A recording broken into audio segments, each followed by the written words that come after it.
Yeah, how are you doing today, guys? I trust you are doing great. Well, as I've discussed earlier with respect to the purpose of this channel, I said this channel is the purpose of this channel is for us to enhance your mind and likewise for us to show you opportunity with respect to real estate investment. And today we are going to discuss about the foundations of real estate development. As I often say, when the foundation, according to the oldest book I so much love, which is he said the Bible, which he said, if the foundation is destroyed, what can the righteous do? What are the foundations of real estate investment? What are the foundations? And this foundation is one of the things that we need to focus on with respect to the environment, with respect to where we find ourselves, which is Africa, because our foundations have not been properly nurtured. Our foundations have not been properly taken advantage of. So, what are the foundations of real estate investment? The foundation of real estate investment are one, land banking and land banking, and two, site and servicing scheme.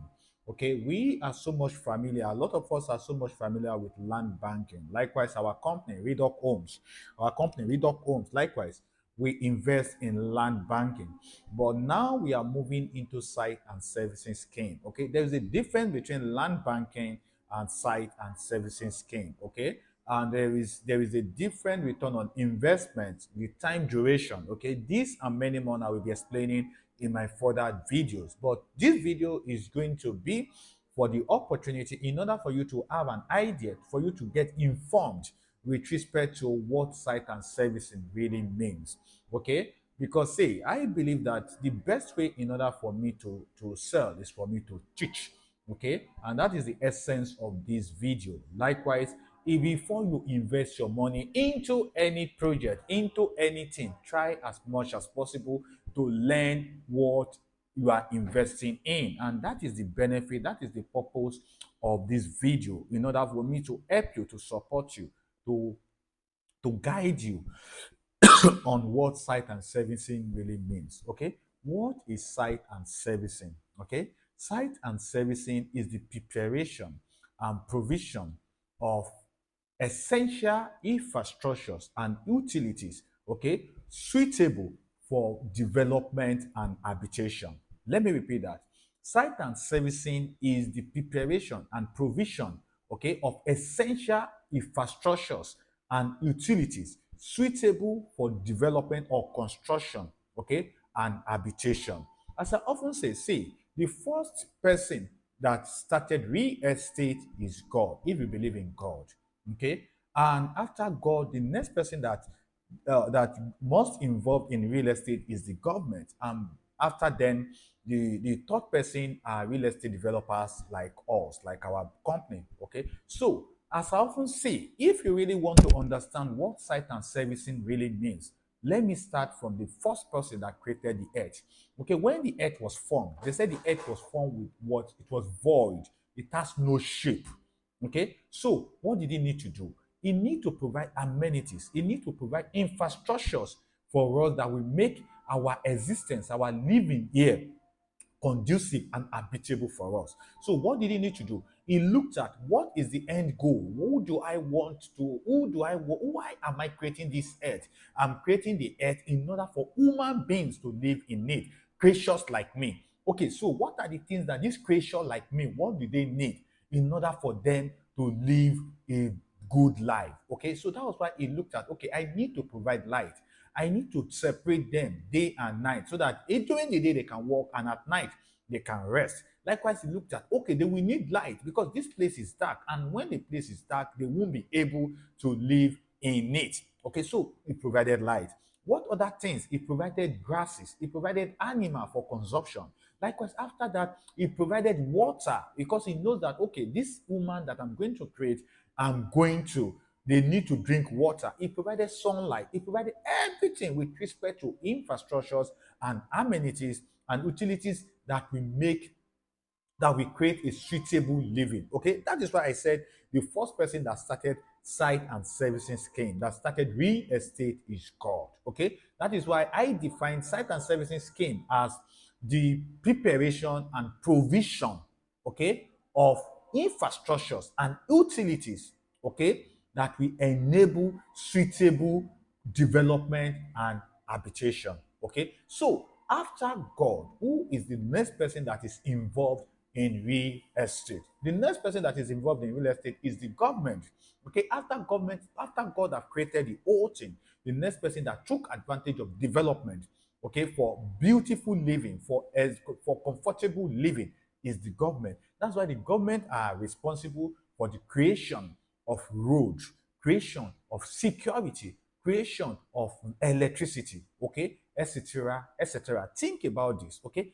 After the government, and that is after the government, the next person that is involved in real estate are real estate developers, okay? The real estate developer, the responsibility of a real estate developer is to provide everything with respect to the definition I gave to site and service scheme, okay, which is preparation and provision, okay, preparation and provision of essential infrastructures and utilities that will make a suitable development, construction, and habitation. This is why I always tell people, one of the all this my experience with respect to real estate is why always make this statement: real estate, there is no state without a real estate. In every real estate there is a state, okay? In every real estate there is a state. In every real estate there is a state. What do I mean by in every real estate there is a state? This is the mentality I use. This is the idea I use whenever I want to develop any project. First question I want to ask myself is, what are the things that a state needs in order for a state to be a livable, a governable state? All those things are things that I bring into my real estate. Okay? So that's why I so much believe that in every real estate, there is a state. What are the things that state needs? What are the essential things that state needs? I need to try as much as possible, even though I can't provide it in a bigger way. I need to bring it in a minute way, in which it will be in that development, in that environment, in that site and servicing scheme. I believe you guys are learning something. Now, what are the processes involved in real estate sites and servicing schemes? There are processes. There are processes you need to tick before you will look at, okay, this is indeed a site and servicing scheme. What are these processes? First, I'm going to list these processes before I explain them to you. The first process is site preparation. Okay, after site preparation, we go into utility installation. Okay, number 3 is road and access. Okay, number 4 is drainage and stormwater management. Number 5 is zoning and compliance. Okay, number 6 is landscaping and public spaces. Wow, what does this thing stand for? Okay, in order for you to satisfy that this is a site and servicing scheme, site and servicing scheme must entail all these six, must go through all these 6 processes. Number 1, site preparation. What is site preparation? Site preparation, remember from the definition of site and servicing scheme that I explained to you. I said site and servicing scheme is the preparation and provision. Okay, so, and according to the definition of site, okay, site, what do you need to do on the site before you provide these services? That is what site preparation stands for. What do you do with site preparation? Site preparation is when you have to clear the land. Okay, when you acquire the land, according to the explanation I gave to you with respect to when God created the world, it was void. Okay, when you possess a land, the land is void, it's not beautiful. Okay, so the first thing you need to do before you take a decision on what next to do, on how to go about every other process, is for you to clear the land. Okay, you clear the land by removing woods. If the land is a forest, or you remove debris, vegetations, okay, so that the land can be in a plain, in a ground form, in a soil form. Okay, so what do you need to do? You clear, the first thing you need to do is to clear the land. After you finish clearing the land, what are the other things you need to do? When you are done clearing the land, it's always advisable, likewise, in order for you to grade the land. Okay, that's why you need the use of caterpillar, all these powerful machines, in order for you to grade the land. And why are you grading the land? You need to grade the land in order, one, to create a topography, a suitable topography, and likewise for a good, for you to have a good foundation when you are developing, when you are constructing, and likewise in order to control flood. Okay, that is why you need to grade the land. Secondly, as I've told you, utility installations. The next thing you need to do is you need to provide utilities, okay, such as water, electricity, okay, sewage, gas, and electricity. Okay, sorry, I've made mention of electricity, and likewise telecommunication. Okay, why do you need to do this? Okay, in order for you to make the site functional and attractive to your potential investors. That is why you need to provide this utility installation. That is why you need to provide all these utilities so that you can make the environment suitable and functional to your buyer and investors. Okay, so as I've discussed earlier with respect to God and the creation of the earth, He provided all these utilities in form of light, in form of sun, sorry, in form of day and night, in form of grass, in form of water, etc., etc. After utility installation, what is the next thing you need to do?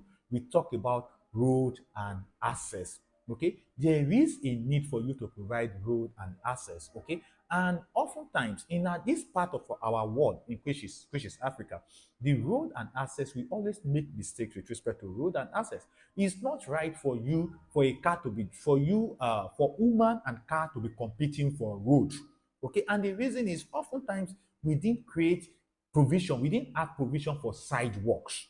Okay, we didn't have provision for sidewalk. There is a need for you when you are dealing about your road and access. You need to put into consideration sidewalk and driveways. Okay, and the essence of this is in order for everyone to have easy access, okay, into their houses, okay, and likewise easy access into their business areas. Okay, likewise all these things make your environment beautiful and habitable. You see houses that are being built, there is no driveway into that house. Okay, the gap between the space between the drainage system and the fence is not even up to, I can't even consider any meter for it. Okay, it is wrong. Okay, we need to have a road and access into our properties. Okay, outside road and access, what other things do you need to put into consideration according to what I've explained? What are the processes that I've stated? Is drainage and storm water management. Why do we need drainage and storm water management? For example, now it is rainy season in Nigeria, okay? And you see a lot of people who cannot come out of their house due to bad drainage system, okay? Due to bad drainage system, because the drainage system is not being managed, okay? They find it so difficult in order for them to enjoy what they paid for. Okay, there should be control. The essence of drainage system and storm water control is to control rainfall. Okay, is to control flood. Okay, that is the essence of drainage system. And ways in which you can control drainage system is, one, the application of storm sewers. I know that different estates in our society have storm sewer, but I believe that we don't have enough retention ponds. Okay, what that you see when you travel out, when you go to countries, you see most of their estates, most of their environment having retention ponds. What is the essence of this retention ponds? The retention ponds is where often when there is rainfall, okay, in order to control the flood, those water has been channeled through storm sewer into those retention ponds. Okay, and at the end of the day, they turn all this retention pond into beautiful. They use it to beautify the estate. For example, you see when such retention pond has been there for some time, you see things like dogs, all these goose coming around, and they try as much as possible to control and to maintain the retention pond in order to avoid things like mosquito and all these unnecessary reptiles in such environment. Outside drainage and storm water management, what other thing, what other process do we need to put into consideration when we are talking, when we want to we want to agree that this is indeed a site and servicing scheme, is zoning and compliance. Okay, we need to put into consideration zoning and compliance, and this is where we have a lot of issues with respect to demolitions. Okay, oftentimes we don't ensure that the site complies to the local zoning. Okay, and so the site, we don't ensure that the site the site comply to zone, to local zoning. Okay, likewise zoning laws, they don't come, most often time sites don't comply to zoning laws. Okay, and likewise building codes, okay, building approvals. Okay, and these are the reasons why you see a lot of demolitions. Okay, because when the government, as I often explain to people, I say, if you want to travel from, for example, Lagos State, you want to travel to even Ogun State that is closer to us, or Ondo State that is closer to us. When you are driving, there is, well, it is within your responsibility for you to have every documentation that road safety is going to demand for you, that police is going to demand for you, that vehicle inspection officers, VIO, are going to be demanding from you. If you don't have those documents, what do? They have no choice than to confiscate your car, okay, or for them to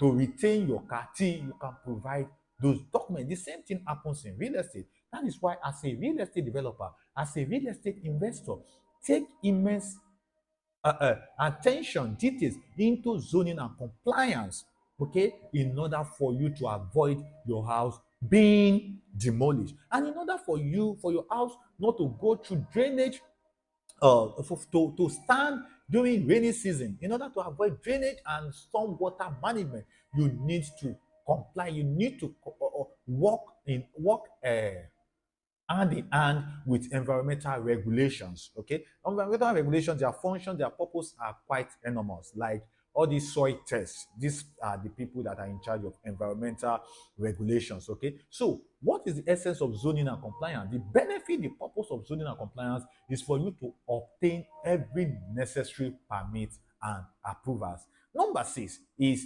landscaping and public spaces. Okay, this is when we talk about green areas. A lot of estate doesn't have green areas. They don't have playground. They don't have gardening. Okay, and the essence of all these things is in order for you to create a family united environment. Okay, whereby family can come together and have fun. For example, let me run you through memory lane. Have you noticed that when we were growing up, that in every street, in every community, there is always a tree, a big tree whereby everybody will come to at the end, during the dark hours. Okay, and what do we do there? We come together to come and share stories. That is when we discover, we share stories, especially all those our olden fathers, olden days, uh, uh, uh, um, our elderly ones. They will tell you that during their time, they come outside, they come under a tree, and they come and share stories with respect to what is the essence of that tree. It's in order for us to have a unity. It's a playing ground, it's a meeting ground. Okay, every site and services scheme should have a landscaping and public spaces whereby people can come together, sitting areas whereby people can have conversation. It's not every time that you need to be inside your house. It's not every time that every visitor that is coming to see you needs to come into your personal environment. You can take them to all this playing ground and have fun with them. Have you learned something with respect to the foundation of real estate? Okay, as I've explained earlier, the foundation of real estate is based on these two. One, land banking, site and servicing scheme. I will, in my future videos, I will be discussing with you with respect to what are the differences between land banking and site and servicing. What are the exits? What are the ways in which you can exit from the both of them? And likewise, what are the return on investment with respect to land banking and site and servicing scheme? Remember, as I told you, the foundation of real estate development is land banking and site servicing. But the most important foundation with respect to development is site and servicing scheme. I believe you've learned something today. If you've learned something, why not share this video? Share this video so that other persons can learn on the video too. Okay, till I come your way again. My name remains Dr. Bash Olakunle Abiola Olowoshiru. I'm a real estate consultant and developer. Thank you for spending your time with me. Bye for now.